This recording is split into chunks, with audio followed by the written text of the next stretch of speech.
Hey everybody, this is Tracy here with another edition of A View from Tracy's Point. And before we get started, for those of you that have been rocking with me for a while now, you know it is allergy season and your girl is suffering, okay? Like, I'm gonna pray I make it through this video, but just know your girl has been suffering, okay? So, we are here to talk about the shooting of 16-year-old Ralph Yarl, who is a teenager out of Kansas City, Missouri. And if you want a little more context to what is going on with this case, I posted 2 videos yesterday that his aunt, her name is Faith Spoonmoon, I believe, Spoonmore. Yes, Spoonmore. And she has a channel, and I put the link, I believe, in the shorts, or either the little short video on how to reach her. And if I didn't, I'll check back and put it in this video. But basically, I saw her video, and it was on Twitter. Somebody had shared it on Twitter, and she was talking about her nephew and how her sister had sent him to pick up his twin brothers. And he somehow, the directions to the house where the brothers were got misconstrued, and he ended up at the wrong house.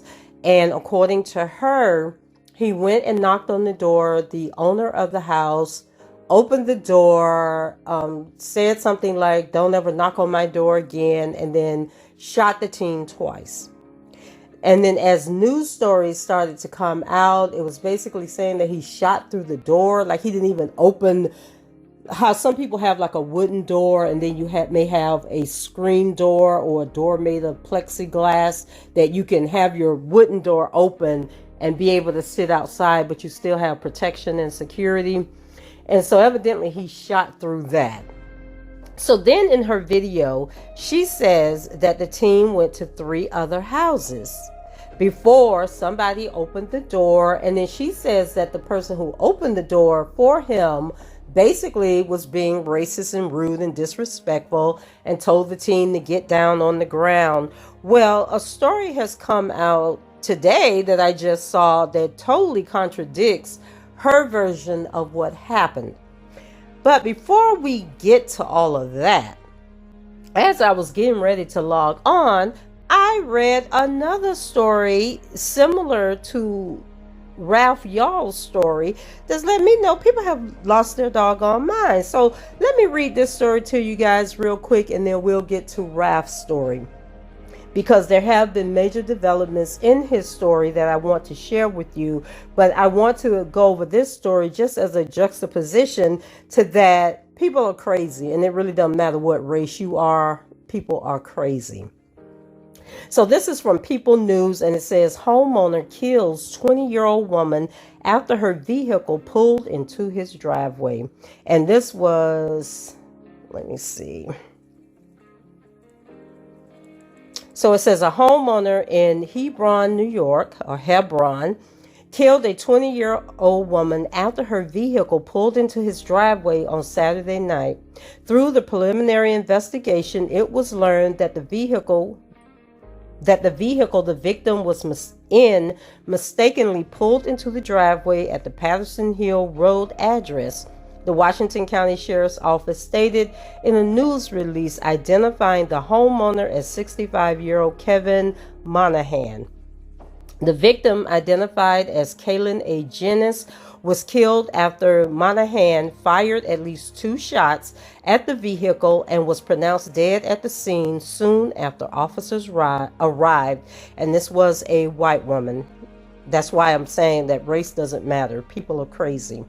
So Monahan was uncooperative with the investigation and refused to exit his residence to speak with police. He was later taken into custody with the assistance of the New York State Police Special Operation Response Team after several hours.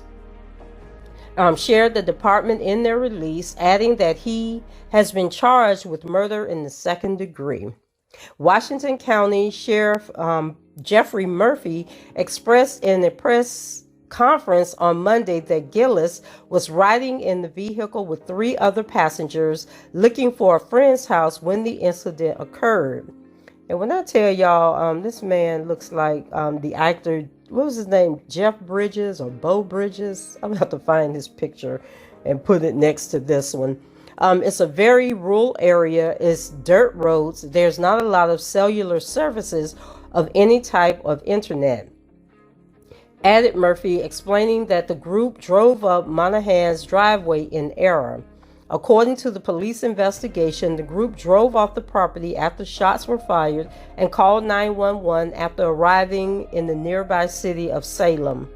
This is a very sad case of some young adults that were looking for a friend's house and ended up at this man's house, who decided to come out with a firearm and discharge, stressed Murphy, adding that the department is in the initial stages of their investigation.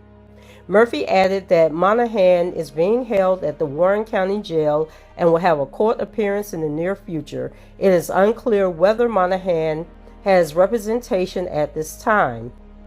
Beth Palashi and Nikki Thomas revealed in the description of a GoFundMe campaign created after the incident that Gillis had just turned 20 years old before having lost her life in a tragic shooting. The campaign has currently raised over $31,000 of its $50,000 goal. Donations will go directly to the Gillis family for use towards Kaylin's funeral expenses and immediate financial needs. This is so crazy. Let me see what this GoFundMe is up to, because in the Ralph Yarl case, we're going to talk about the GoFundMe that they have set up on his behalf. So this GoFundMe is now at $82,093, and they have raised their goal now to $100,000. And in the Ralph Yarl case, they, I think, initially started at like 30,000 or 50,000. Then when they exceeded 50, it went to 75. Then it went to 100.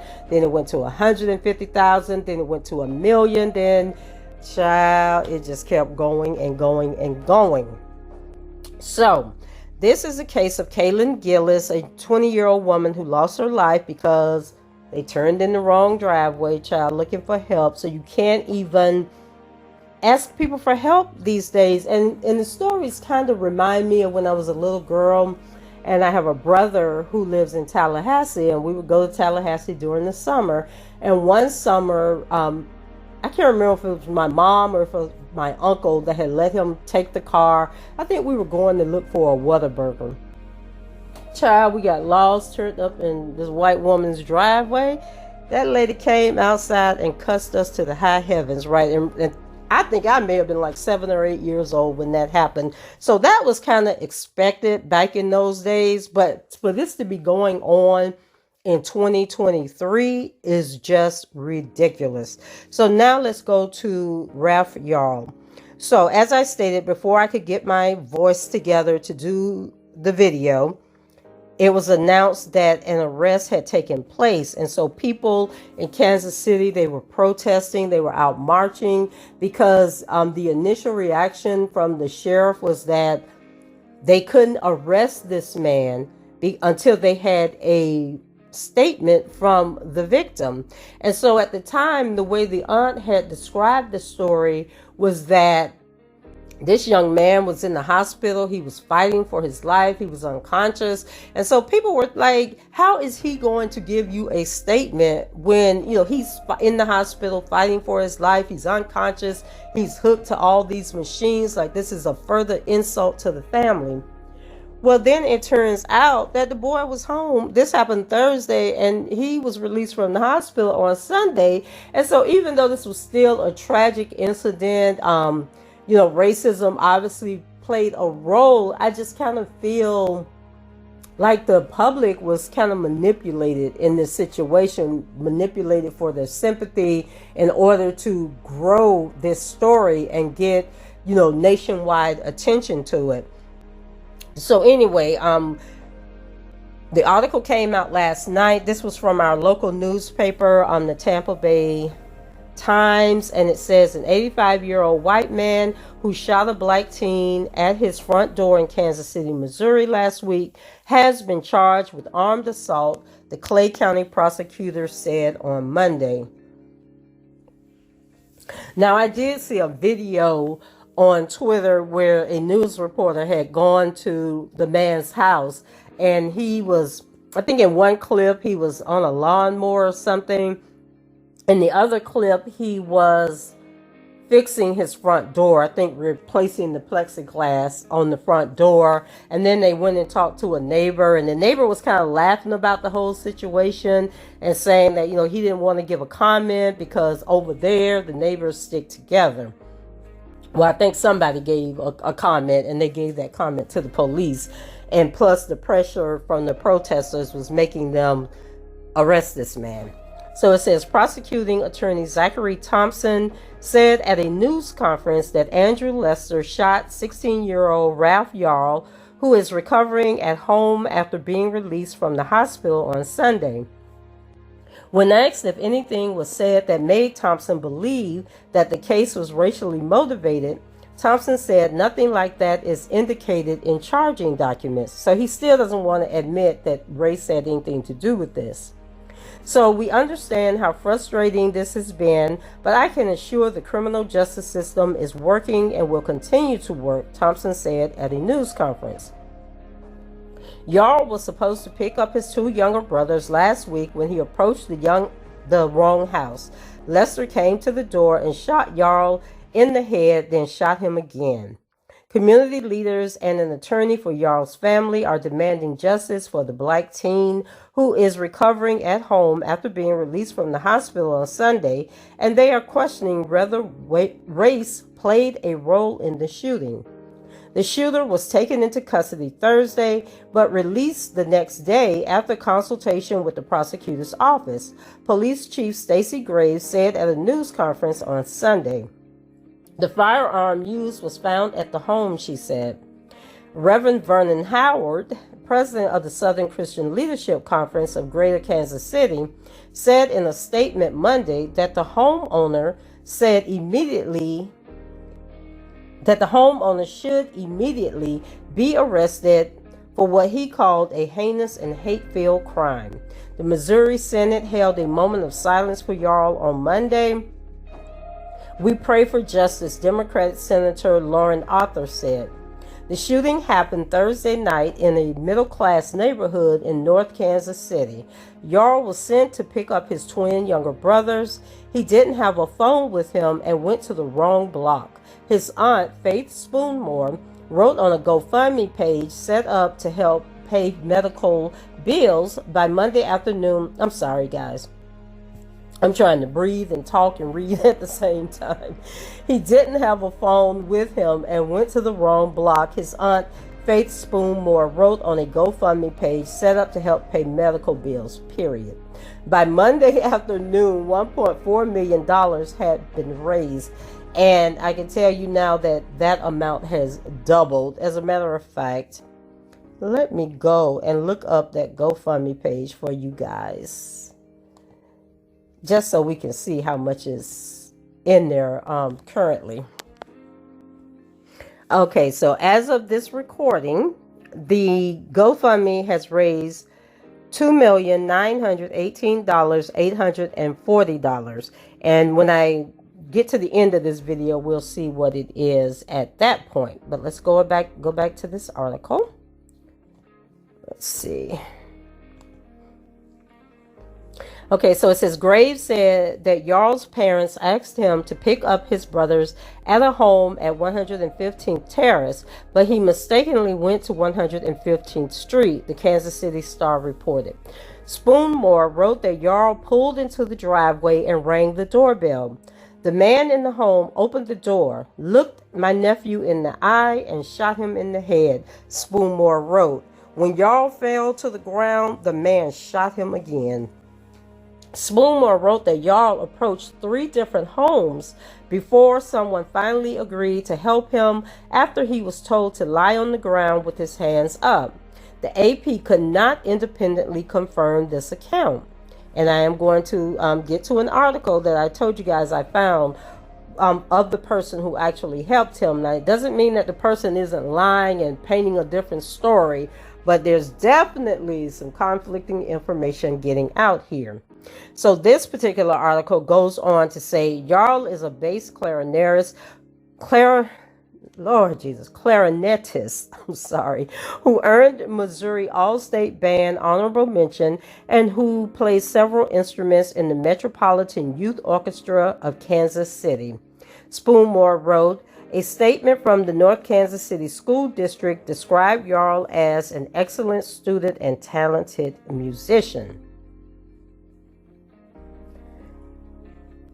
Let's see. And then it goes on to say Jarl was released from the hospital Sunday and is recovering at home. His father, Paul Jarl, told the Kansas City Star. Spoonmore said that Jarl is doing well physically, but has a lot of trauma to overcome emotionally.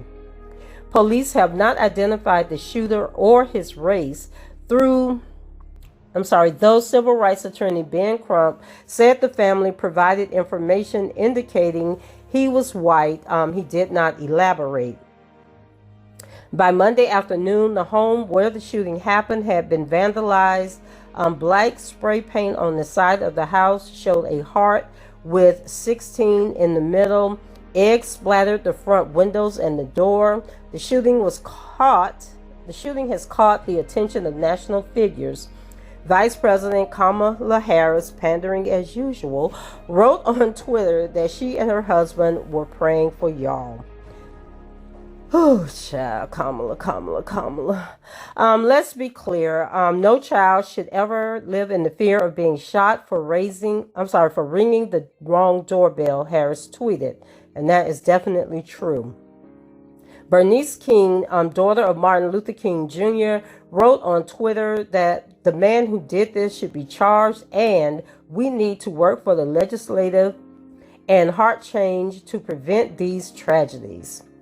Graves said investigators will consider whether the suspect was protected by stand your ground laws, which allow for the use of deadly force in self-defense. Missouri is among around 30 states with such laws. Unfortunately, Florida is one of those 30 states. But girl, how was he standing his ground when, first of all, he didn't have to open the door? And second of all, the boy was not armed. So what was he standing his ground against? Like, come on, y'all got to stop with this nonsense. And so Marlene Terry, who's a representative, stated that these laws breed a society of violence and fear while providing cover for those who harm, maim, and kill others. And this person, Marlene Terry, is a St. Louis Democrat who chairs the Missouri Legislative Black Caucus. And that was her statement on the matter. And let's see. A message seeking comment from Republican Governor Mike Parson, a staunch gun rights supporters, wasn't immediately returned. I bet it wasn't, child.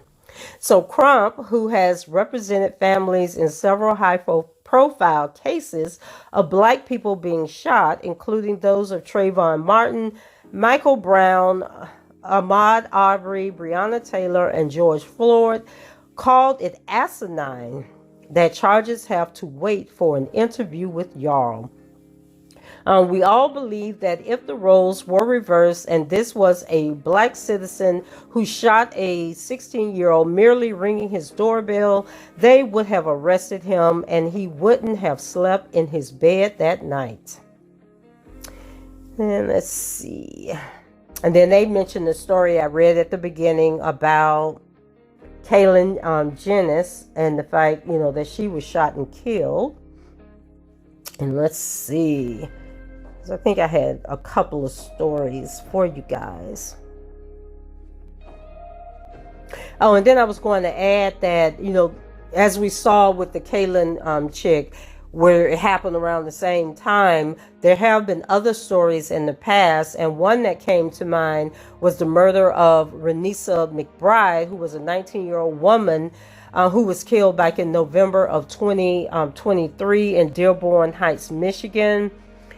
She had crashed her car while intoxicated on a street in Detroit, and then walked to a neighborhood in Dearborn Heights where she knocked on the door of a house. The homeowner, Theodore Wafer, shot McBride with a shotgun.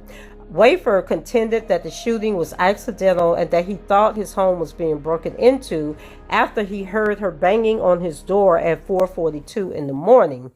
Well, Mr. Wafer was not believed, and he was convicted of second-degree murder in August of 2014 and received a sentence of 17 to 32 years in prison. And let's see. And then that went on to talk more. And in the article, it was saying that it was unclear what McBride was doing during the 3 hours between the crash, because the crash actually happened at 1 o'clock in the morning, and the fatal shooting when she finally made it to his house and knocked on the door. Maybe she passed out in the car and then, was awakened and realized she didn't know where she was at and decided to go get help. And it says that in November 15, 2013, the Wayne County Prosecutor Office announced its decision to prosecute Wafer for second-degree murder, manslaughter, and possession of a firearm during the commission of a felony. Wafer faced a maximum possible sentence of life in prison for the second-degree murder charge and 15 years for manslaughter, and an additional 2 years for the felony gun charge. The trial began in June of 2014. Wafer was found guilty of all 3 charges on August 7, 2014. And on September 3, 2014, Wafer was sentenced to 17 to 32 years in prison. He received 15 to 30 years for second-degree murder and a mandatory 2-year sentence for the felony firearms charge. McBride's murder is one of several deaths of African Americans protested by the Black Lives Matter movement. Comparisons have also been made to the September 14th, 2013 shooting death of Jonathan Ferrell. Ferrell was an African American who was shot 10 times and killed by a white police officer, Randall Carrick. Like McBride, Ferrell had been involved in an automobile accident and may have been seeking assistance. He was allegedly running towards Carrick when he was shot. Carrick was charged with voluntary manslaughter. His trial ended in a hung jury and he was not retried. And then the other story, hold on a second.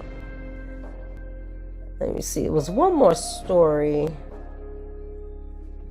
Oh, and then also with this guy, they had filed an appeal to readdress or resentence him. And I think he ended up with 2 less years instead of 17 to 32 years. They gave him 15 to 30 years.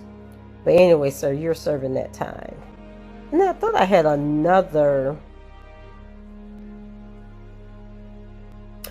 I thought it was another story. There was another story that happened more recently, like Omarion Banks, I believe was the guy's name, who went to the wrong apartment, and the person at the apartment complex shot and killed him. And he hasn't gone to trial yet. I think that's what it is. But that's another story that I am going to look into and follow. So now let's move on to the person who called the police to help Ralph Yarl. That kind of contradicts what the aunt said. And like I said, this man could very well be lying after he saw the video that the aunt did. Saying that he told him to lay on the ground and all this other stuff. But there's a big difference in these stories. And so this story says that Ralph Paul Yarl, the black teenager who was shot by a homeowner after having rung the wrong doorbell, was motionless and covered in blood when James Lynch found him unconscious. I thought he was dead, Lynch said Monday. No one deserves to lay there like that, Lynch said. He hasn't even begun to live his life yet. He didn't deserve to get shot. So Lynch, 42, had just gotten out of the shower Thursday night and was getting ready for bed when he heard shouting outside. He went over to his kitchen window and saw a boy banging on the door of a nearby home. I heard somebody screaming, "Help, help, I've been shot," Lynch said, adding the shouting was out of place for the normally quiet neighborhood. Lynch, a father of 3, said he ran outside, jumped his fence, and sprinted through a neighbor's yard and across the street to another neighbor's driveway to get to Jarl. His face and arms were covered in blood, and it looked as if Jarl had been shot in his head near his eye socket. Lynch's old Eagle Scout training kicked in. Now, child, they're not painting him as a superhero. Lynch's old Eagle Scout training kicked in when Jarl suddenly came to. Lynch told him, "I'm going to grab your hand really tight." He checked Jarl's wrist for a pulse before he asked him his name and age and where he went to school. Now, child, why any of that was important, I don't know, but maybe in his Eagle Scout training, they tell you when you're trying to keep somebody alert and conscious, ask them questions, see if their memory is in tight, how lucid they are. That's my guess as to why I was never in Girl Scouts or Eagle Scouts. So maybe this was part of his training. So then he says that Jarl struggled to respond before he spelled his name. Another neighbor came over with towels to help stem the bleeding, and she and Lynch waited with Jarl until paramedics arrived. Jarl, 16, had been trying to pick up his 11-year-old twin brothers from a friend's home. Okay, so we know the whole story of how it all went down. A warrant was issued for Andrew Lester, an 85-year-old white man, on charges of first-degree assault and armed criminal action, Clay County prosecuting attorney Zachary Thompson said Monday. And the guy was arrested. He was arrested, okay. And that's his mug shot. Looks like he has a bib on or something. I don't know if he was drooling, what was going on, and maybe they had like some kind of bulletproof vest on him to protect him as they took him into the jail. I'm not sure what that is hanging around his neck in that mug shot. So Merritt said the shot to Jarl's head left him with a critical traumatic brain injury. He also was shot in the upper arm. Okay, so that's where the second bullet went to. Faith Spoonmore, his aunt, said on a fundraising page that Jarl had gone to at least 3 homes before receiving help. And then they talk about the high school he attends, that he takes mostly college-level courses and plays in the school band, according to North Kansas City School Superintendent Dan Clemens. Protests erupted over the weekend in Kansas City, with some people saying that Jarl's race played a role in the situation. Reflecting on Thursday night, Lynch said he doesn't consider himself a hero. "I didn't do anything but hold the kid's hand so he wouldn't feel alone. He had just gotten shot twice. He had a hole in the side of his head," Lynch said. "That kid is tougher than I am." So, what do you guys think about these conflicting stories?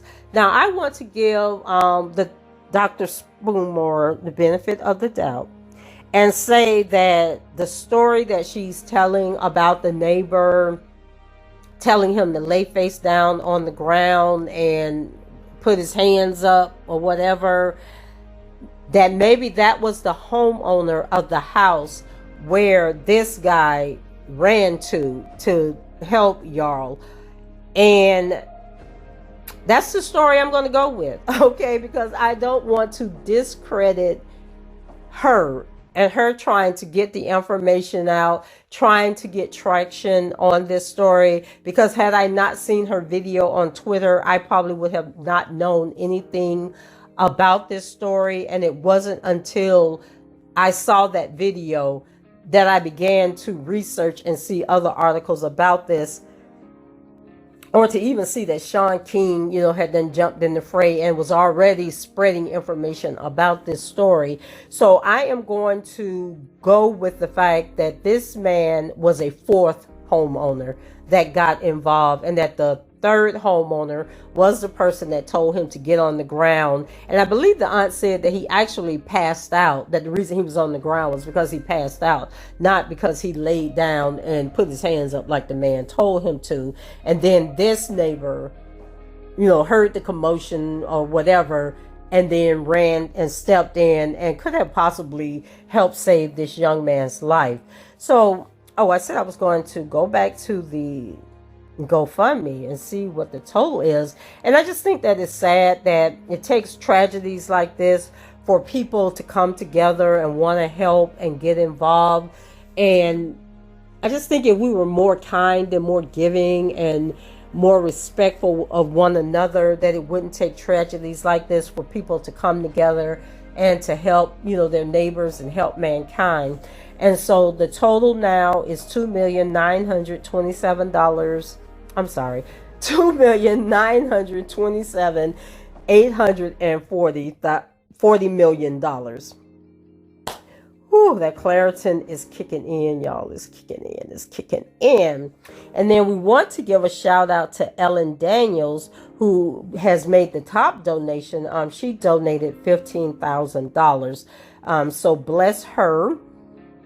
And there really isn't anybody for Ben Crump to sue, because, law enforcement did their job. The prosecutor, even though he was a little slow in coming around and getting involved and filing these charges, he did eventually come through as well. And then I was going to look up the Omarion Banks case, because that was a similar story, and just to be clear on what actually happened with that case. Okay, and so this is from WSB TV. Omarion Banks, 19, was killed early Friday morning at the Retreat apartment complex. And remember, guys, this happened in 2019. Complex on Fairburn Road by a man in another apartment. Daryl Bynes, 32, shot Banks from his balcony, police said. According to the police, Banks got a ride home in a lift and was dropped off near the wrong breezeway around 12:30 a.m.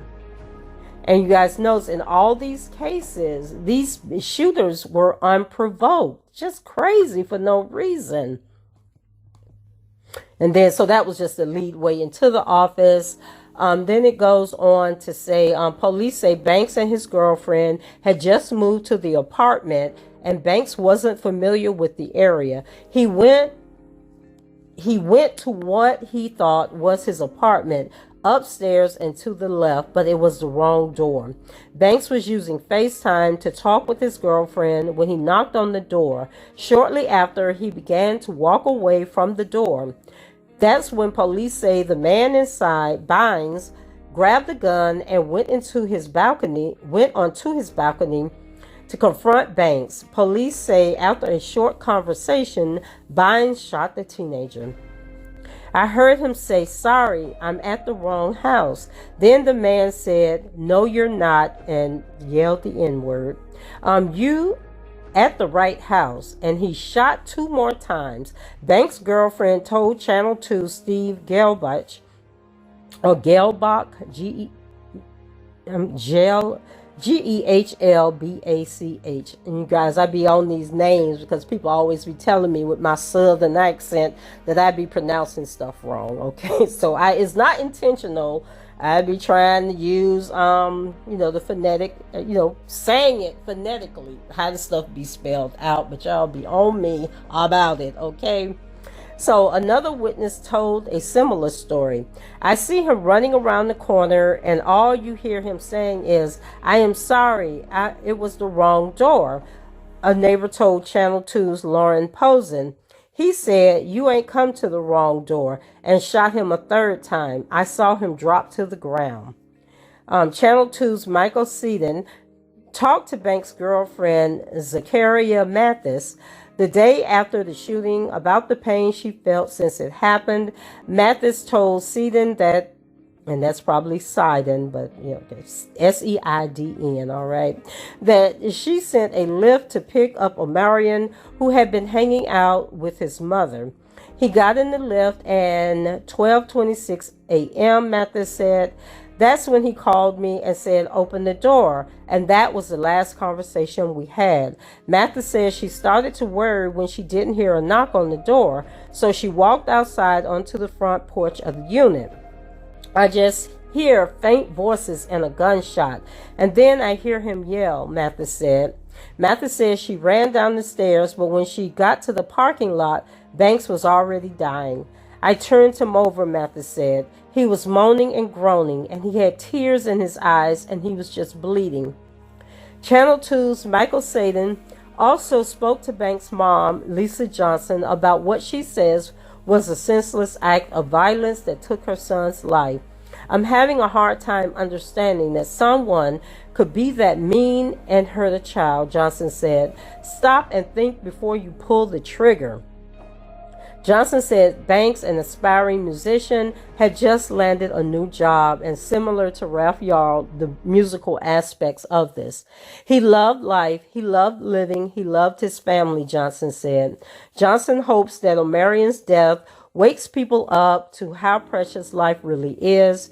It's no joke. You could be here today and gone tomorrow. Stop and think before you pull the trigger. Police says that Bynes initially told police he shot Banks in self-defense, but officers said he shot the teen from his balcony as Banks was coming down the stairs trying to get away. Family friend Michael Wallace described Banks as a hard-working young man who never bothered anybody. This is a 19-year-old child that didn't even deserve to die, that hasn't even lived his life. Family Bynes is charged. Okay, they're missing a period there. I didn't make the mistake that time. Bynes is charged with murder. He's being held at the Fulton County Jail. His family told Posen they don't think he should be charged with murder. He is an innocent father. He has 5 kids. He was protecting his family. His truck was stolen earlier this week. Right now, he's just trying to protect his family, said his cousin, Michaela Johnson. Now, in this case, they don't give, the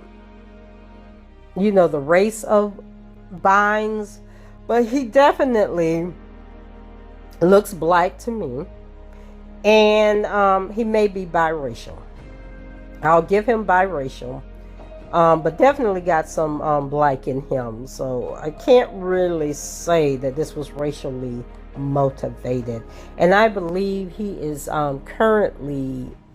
I wish I could find the article that I had saved for you guys that talked about the current state of this case. But maybe I didn't save it. But if my memory is serving me right, this guy has not gone to trial yet. But hold on, because I don't want to give out the wrong information. Hold on a second, let me find that information.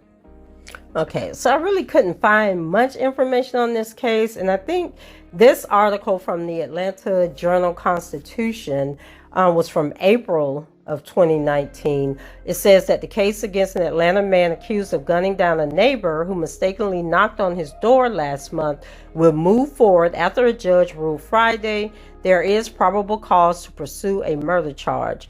Darrell Bynes, 32, is accused of shooting and killing 19-year-old Omarion Banks from his balcony. So it restates that. Shortly after the victim walked away from the door, Atlanta police spokesman officer Jarius Daltrey said the resident of the apartment then went onto his balcony to confront the victim. A verbal exchange ensued between the two parties, and at some point the resident produced a handgun and shot the victim. Bynes, who claims self-defense, remained at the scene until police arrived and arrested him.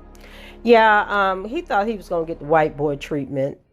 And then he realized he wasn't white, that enough of his white genes was not protruding through his skin tone, okay?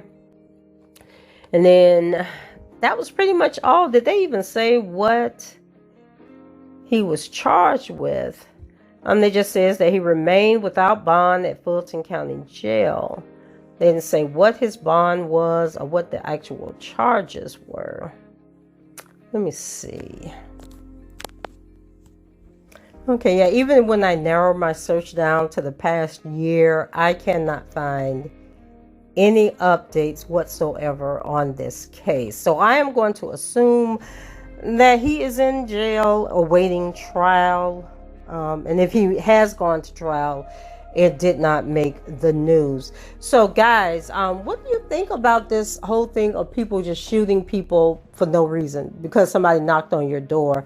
If you're in fear for your life, and you don't recognize who's at the door, because I mean, we all got windows, right? We got peepholes that we can look out. And if somebody is at your door at an odd hour of the night, or even in the middle of the day, in the case of Ralph, y'all, if you don't know the person, you can speak through them through the door, right? You don't have to open the door. You can speak through the door. You can speak through the window. If you're looking out the window and you think the person might be armed, then call the police, okay? Or don't say anything unless the person start acting like they trying to come in your house, right? But to just open your door and just start shooting at people for no reason makes absolutely no sense to me. And so let's hope that, what's his name? What did I say his name was? Andrew Lester. Let's hope he gets exactly what he deserves, because he's just too old and too dumb and too stupid, okay, to be walking the streets. And this is probably, God's way of getting back at him for some things that he did in the past and got away with. And now the chickens are coming home to roost, okay, in his life. So guys, that's it for me. Just wanted to bring you, not only bring this story, but to show just how, information can switch up and change, as the stuff is being revealed. And, that this wasn't a one-off occurrence. This is stuff that people are just doing, just random acts of weirdness, okay, of evilness that's going on. So go ahead, leave your comments below and let me know what you think about this case and the other cases similar to it that I mentioned. What do you think about the GoFundMe and how people are so selective about giving to GoFundMe? It's cases like the Ralph, y'all, just pulling on the emotional heartstrings of America when these type of tragedies happen, because I can guarantee you that the majority of the people that gave are probably of the lighter skin persuasion that are given to this. And what do you think about that? Is that a form of justice to people who've endured these type of injustices in their life, even though this wasn't, police related? It obviously was race related. So how do you feel about that? Because as I told you, the young lady that I gave the story about, the white lady that I gave the story about, Kaylin, I think her name was, there's already a GoFundMe that is up for her that seems to be gradually climbing higher and higher. And so what do you think about GoFundMes in general when people pass away? Leave your comments below and let me know what you think. Rate the video, share the video, and if you're not already a subscriber, please subscribe to the channel. I should talk to you guys later. Bye-bye.